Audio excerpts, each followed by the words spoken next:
आहे फक्त, इकडे आहे वस्ती. हो का दादा? मॅप्स मध्ये कधी कधी चुकीचं दाखवतात ना. मी जाते, थँक्यू. हो हो.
कालीस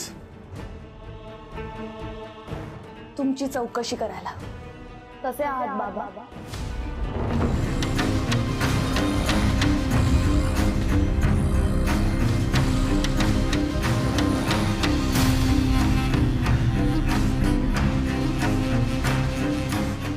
माझी पोरगी, या पोपटराव लांडगेची पोरगी, इथे फक्त माझी चौकशी करायला आली. कालीस, काय झालं?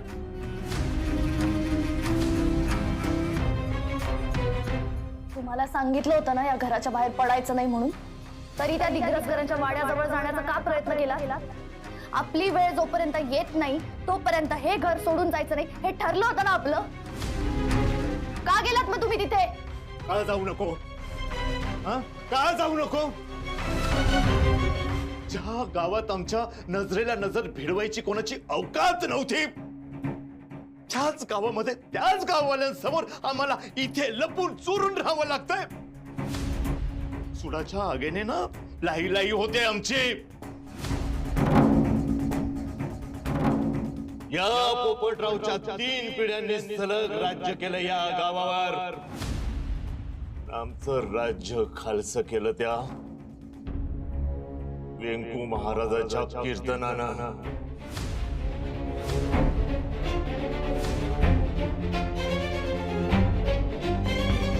त्या विश्वासराव सारख्या मास्तरड्याला सपोर्ट करा असं आवाहन व्यंकट महाराजांनी केलं होतं आणि त्यात तुमचा पराभव झाला होता. त्यानंतर या गावातली तुमची सत्ता कायमची संपली. हेच ऐकवत लहानाचं मोठं केलं बाबा तुम्ही मला. अजून किती वेळा तेच तेच ऐकवणार आहात? ऐकवणार आहे. तुला ऐकावं लागेल.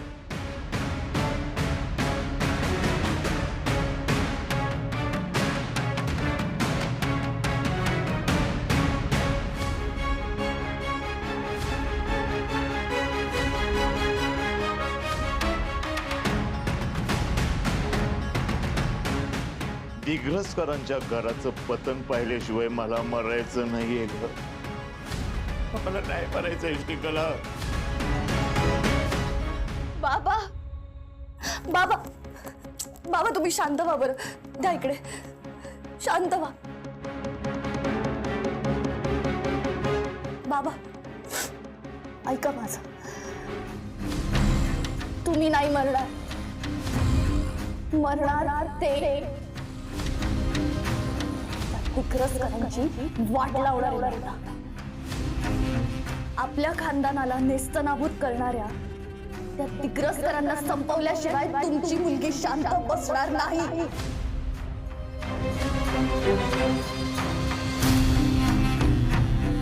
आम्ही रचलेला तो साडीवाला दाढीवाला भूताचा डाव आमच्याच गळ्यात आला. तो 1.5 दमडीचा पत्रकार काय ताडपळे, त्याचा ज्याला खून करायला सांगितलं होतं ना तो फितूर झाला. मी मान्य करतो की मीच ते साडीवाला दाढीवाला भूत बनून लोकांना घाबरवत होतो. पण हे कोणामुळे केलं? हे सगळे या पोपटरावने मला करायला सांगितलंय. आणि त्यामुळे ते प्रकरण आमच्या अंगाशी आलं. हे सगळं ना त्या व्यंकट महाराज आणि त्यांच्या त्या आगाऊ शिष्येमुळे झालं.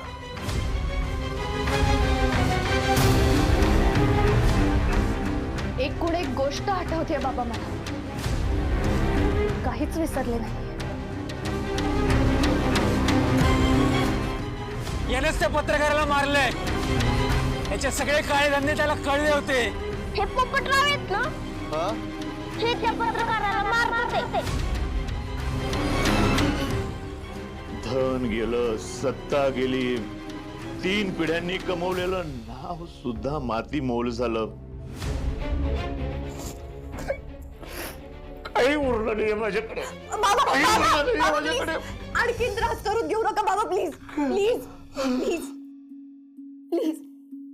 त्रास होतो. मी आरशात स्वतःला बघतो ना तर स्वतःचीच नजर चुकवतो मी.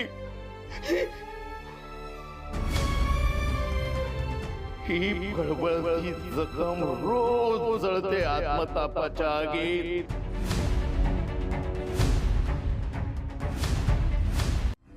ही वर्ष आपण इतक्या त्रासात काढले ना त्या इंद्रायणीमुळे, हे मी 7 जन्मात विसरू शकत नाही. कधीच विसरू नकोस, कधीच विसरूच नाही. कधी काळी थड धाकट असलेला या पोपटरावला या काठीचा आधार घ्यावा लागतोय. हीन दीन दुबळं बनवलंय मला ह्या इंद्रायणीने आणि ह्या वेंकू महाराजांनी.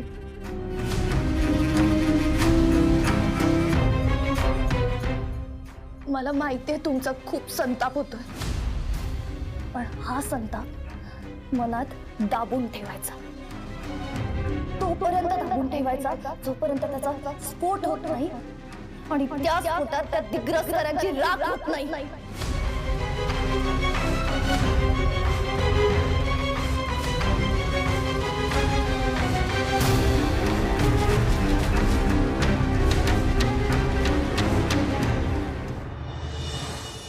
हद्द झाली इंदू. अगं काय करतेस तू? हे राहायला तिकडे पाठवायची काय गरज होती? अरे आदू, जी मुलगी सून म्हणून आपल्या घरी येणार आहे तिच्या घरदारची माहिती नको का आपल्याकडे? अगं इंदू, मग मला सांगायचं ना, मी गेलो असतो तिकडे. नाहीतर मी स्वतः श्रीकलाला सांगितलं असतं, ती आपलं सगळ्यांना घेऊन गेली असते तिकडे. अरे आदू, पण इंदू बघ, हे बघ इंदू, अगं राया केवढा, त्याला काम केवढं सांगितलं, पाहिलं ना त्या बिचाराची हालत काय झाली आहे, किती घाबरला आहे तो. आदू, याचा अर्थ नक्कीच त्याने तिथे काहीतरी असं पाहिलंय ज्यानी. इंदू बस बस, अति होतंय आता तुझं. शाळेसाठी जेव्हा श्रीकलाने डॉक्युमेंट सबमिट केले ना, त्याच्यात तिची सगळी माहिती होती. ओरडू नकोस माझ्यावर आदू, ओरडू नकोस. मी जे केले ते घराच्या काळजीपोटी केलंय ना. ती मुलगी मला चांगली वाटत नाही, बस. नाही वाटत मला ती चांगली. वाईब्स वगैरे ना.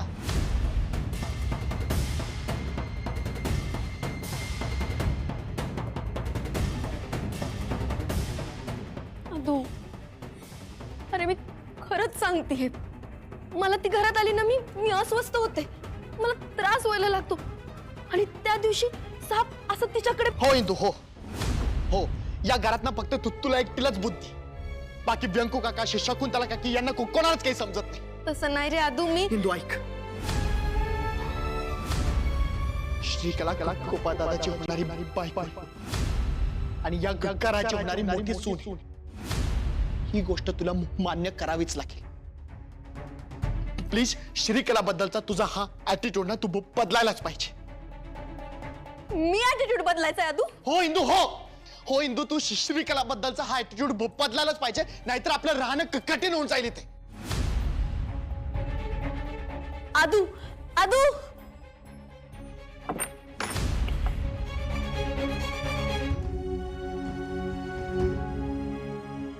मला ना कळतच नाहीये, ही श्रीकला जर या घरात आली तर हे घर टिकण्याचा अवघड होईल. कसं पटवून देऊ मी तुम्हाला की ती श्रीकला चांगली मुलगी नाहीये?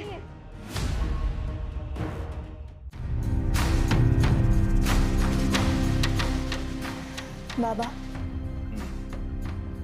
तुमचा तुमच्या मुलीवर विश्वास नाहीये? स्वतःपेक्षा जास्त विश्वास आहे तुझ्यावर.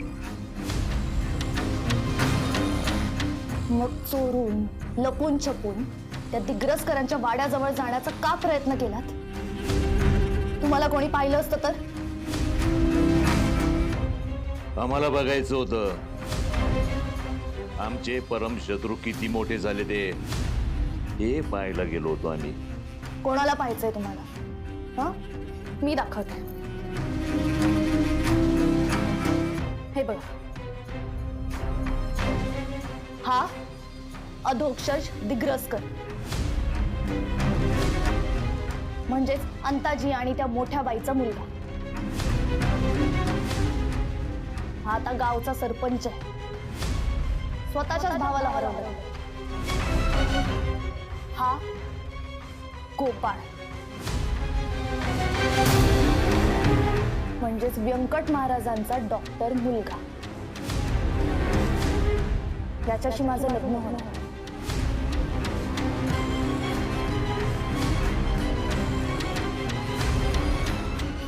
दिग्रसकरांच्या घरात शिरण्याचा माझा एंट्री पास आहे.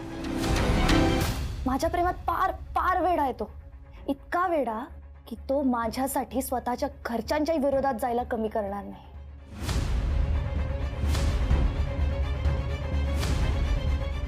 आणि हीच ती इंद्रायणी.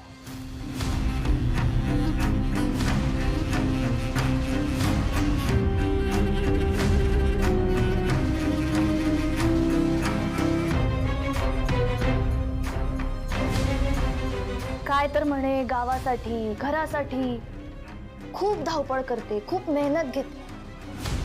आता हिला गावात शाळा उघडायची.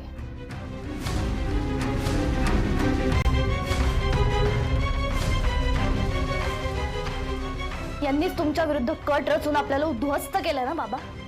आता मी प्रत्येक दिग्रसकराला हळूहळू उद्ध्वस्त करून टाकेन.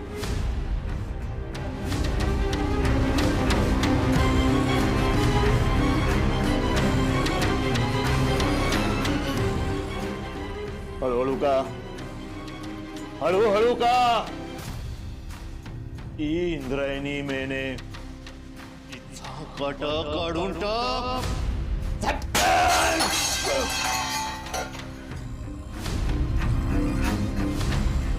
नाही बाबा, आपण इतकी वर्ष त्रास सहन केला तर त्या इंद्रायणीला इतक्या लवकर संपवून टाकू?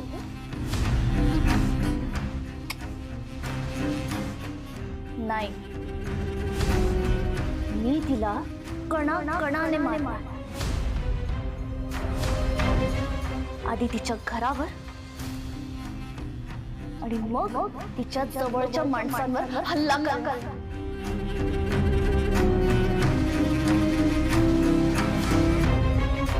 श्रीकला,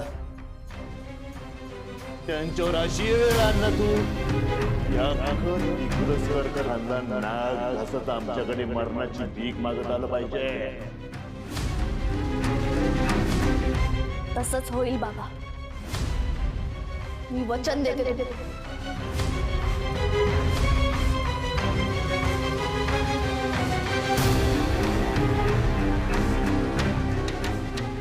तू आमची मुलगी आहे याचा अभिमान आम्हाला तेव्हाच वाटेल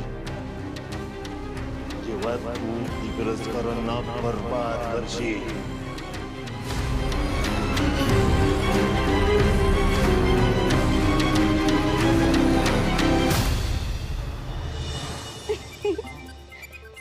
बरं मला सांग, आता कसं वाटतंय तुला? एकदम फिट अँड फाईन. आता आमची शाळा संपली का आमची मॅच आहे आणि मी आमच्या टीमचा मेन आहे. राया द रॉकस्टार. कैशक. असंच राहायचं हा राया, अजिबात घाबरून राहायचं नाही. आता मस्त फ्रेश फ्रेश शाळेत जायचं. चला राया, अरे डबा डबा मी याला शाळेत सोडून येते हं. नाही तसा तो रोज एकटाच जातो शाळेत, पण काल जरा बरं नव्हतं ना म्हणून जाते. ताई, एक बोलायचं होतं. बोल ना. मी विचार करत होते श्रीकलाच्या घरी जाऊन येऊ.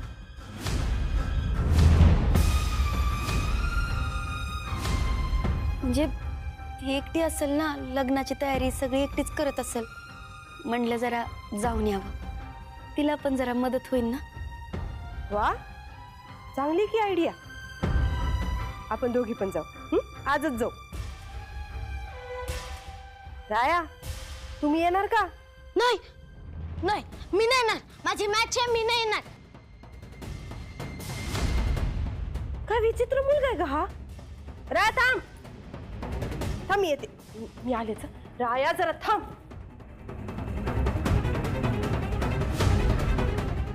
श्रीकला, तू नेमकी कोण आहेस हे शोधल्याशिवाय मी काय गप्प बसत नसते बघ. मोठे बाई, अहो काय? बाई, हाय हो, चुकीच्या खोलीत आले वाटतं मी. सॉरी. असायला काय झालंय? तसं नाही हो मोठे भाई, पण तुमच्या हातात पियान, समोर पुस्तक, फायली, एकदम सुनेसारखं मास्तरीन बाई वाटतंय बघा तुम्ही. आता काय शाळेत शिकवायला जाता की काय? गप. माझी खोली आहे, मी काय पण करीन. तू कोण आहे ते सांगणार. तू इथं काय करतेस? माझं ना तुमच्याकडे एक महत्वाचं काम आहे. मला तुम्हाला काहीतरी विचारायचंय. काय? मोठं बाई, तुम्ही केव्हापासून त्या हिंदीचं इतकं ऐकायला लागला? श्रीकलाची माहिती काढणं वगैरे. काय? म्हणजे तू चोरून ऐकलंस? लाज नाही वाटत? आता मोठं बाई, मी तुमच्याच टीमची आहे ना, आणि लाजायचं काय?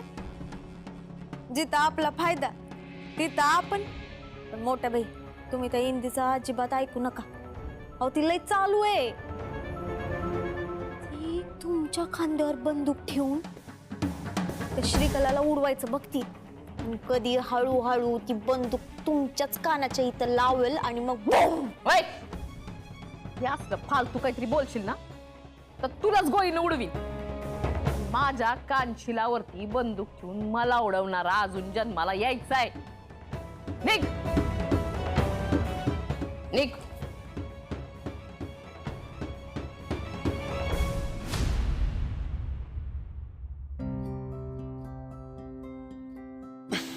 आदू, इंदुजी, तू ग्रेट हो. आदू सोड. अरे दार उघडे कोणी बघेल ना. बघू दे. मला माझ्या बायकोवर आज प्राऊड फील होतं. हो का? आणि अजून एक,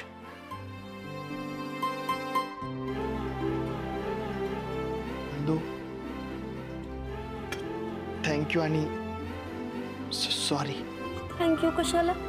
अगं तू नारायणी ताई सोबत श्रीकलाच्या घरी जायला तयार झालीस ना, म्हणून बरं वाटलं. आणि सॉरी यासाठी की काल रात्री आपले भांडण. कालचं काल, जे झालं त्याच्यावर विचार नाही करायचा. इंदू, तुझा हाच ऍटिट्यूड मला खूप आवडतो माहिती. म्हणून ऍटिट्यूड म्हणून भांडतोस ना माझ्यासोबत. आता सॉरी बोललो ना मी. ठीक आहे. पण तुला खरं सांगू, तुझ्याशी भांडायला मजा येते. पण मजा येते? सोड. मला नाही आवडत तू माझ्याशी भांडलेला, माझ्यावर ओरडलेला. इंदू, अगं मला कुठे आवडतं तुझ्याशी भांडलेलं, तुझ्यावर ओरडलेलं.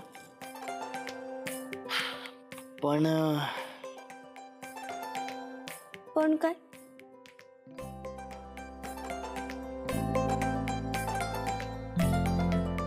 तू हक्काची आहेस ना, म्हणून तू तुझ्यावर ओरडतो. पण इंदू, तुला खरं सांगू, मला ना कायम एकच गोष्ट वाटते की आपल्या घरातल्या सगळ्यांनी ना असं एकत्र राहावं, खुश राहावं म्हणून. लहानपणी जेव्हा आई आणि बाबांचे भांडणं व्हायचे, काका आणि बाबांचं पण आबोला राहायचं, त्याची मला खूप भीती वाटायची ग.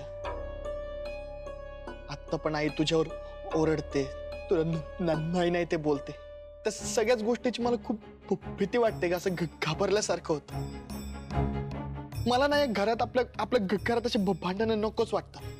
आणि त्यामुळे ना मी आता ठरवलंच की याच्यानंतर आपल्या घरात जर अशी भांडणं झाली ना, की सरळ आपण दोघं घर सोडून निघून जायचं. तू अरे